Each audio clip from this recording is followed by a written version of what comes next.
Having worked in food for the last 10 years in this city, I think the thing that always really inspires me is the way that when different people from different perspectives come together, people from planning, people from retail, people from restaurants and the community, that actually they can find some common threads through food. And I guess what it's become now for me is using food as a lens. I often say, imagine you've got two sort of food shape, two pineapple rings, and you're looking through food at the world.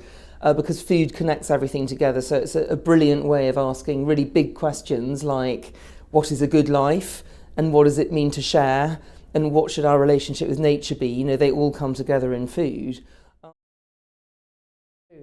And Brighton and Hove has taken a really fantastic systemic approach to this. It's wonderful, of course, that food banks have sprung up to provide food for people in emergency, in crisis. But we can't keep on doing that because the numbers are growing. We need to be looking upstream at the things that have caused that flood of people needing that crisis help. What I'm really impressed by in Brighton and Hove is the idea of looking at that systemically and saying, how can we help people with their debt, with their incomes, with their access to good food, with the supply and provision of fruit and vegetables, with the opportunities to participate in community cooking, dealing with your income levels, also looking at some of the businesses paying a living wage. These kind of things can help to stem the flow of problems downstream by fixing them upstream. And it really is inspiring action around the country because Brighton and Hove's leadership has also informed a much wider network of cities tackling exactly the same problems everywhere. So it's great for me to be in Brighton and Hove because I know a lot about the food partnership. It's one of those inspiring beacons that you just is in the ether, oh wow, they're really getting it down in Brighton, they're doing stuff. It was really heartening today to hearing lots of people having great ideas about how we can reduce health inequalities and food inequalities in the city, both through access to food, access to food growing, all those things. It's a very good vision for the city it's going to be.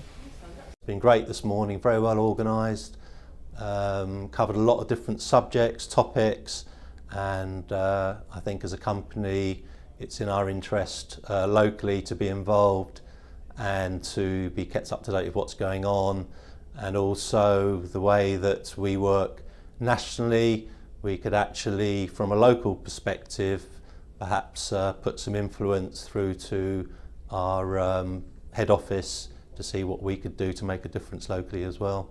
What's been really interesting today is hearing perspectives from different stakeholders, from the council but across civil society and people who live in this city. And I think that there are real opportunities to make the most of the situation here we have in Brighton and Hove, not least because beyond having quite a forward-thinking population, we have lower levels of meat eating, we have more interest than many cities in sustainably produced food.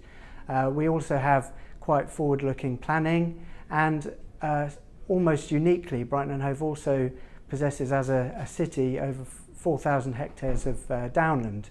So as well as the urban space, we can actually think across the urban and rural space in our planning and looking ahead over these long time frames. So building to 2030, I think I'd really like to see us using some of the really powerful tools we have, such as planning, such as the large institutions in terms of things like school meals service, hospital catering. They serve more than 1 million meals a month.